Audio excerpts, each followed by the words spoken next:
Dennis Rodman always looked like someone running from silence. Welcome to the channel Fame Express.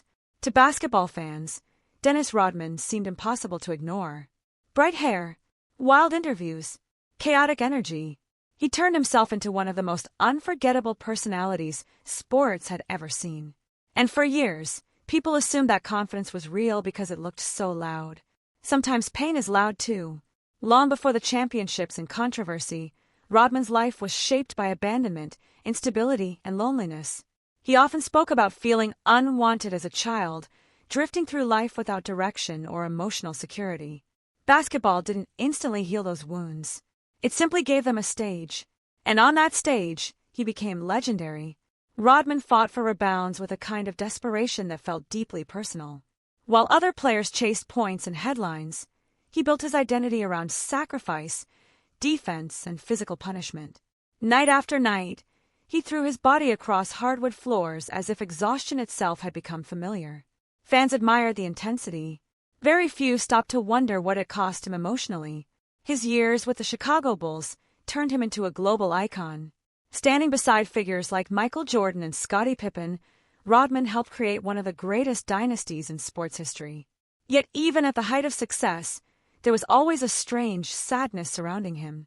As though fame had amplified his loneliness instead of curing it.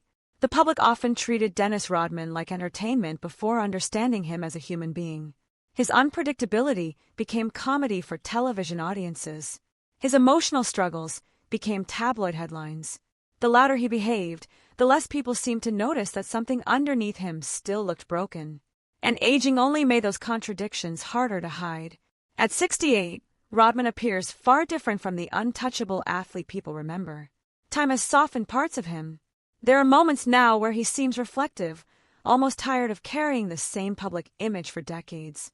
The outrageous persona that once shocked the world sometimes feels less like rebellion and more like armor. That realization changes the way people see him. Because underneath all the color and chaos was someone searching for acceptance in places that rarely provided for long. Championships brought recognition. Celebrity brought attention. Neither fully replaced peace. Still, Dennis Rodman endured. There's something deeply human about that survival. Imperfect survival. Messy survival. The kind that doesn't fit neatly into inspirational headlines, but remains meaningful anyway. And perhaps that is why people still feel emotional watching him today. Not because he was outrageous, but because beneath all the noise, audiences can finally see the loneliness he spent years trying to outrun. If this story stayed with you, share your thoughts below. And if you appreciate thoughtful documentaries that explore the emotional reality behind fame and public identity, consider liking the video and subscribing to Fame Express for more stories about the people history remembers and the humanity it sometimes forgets.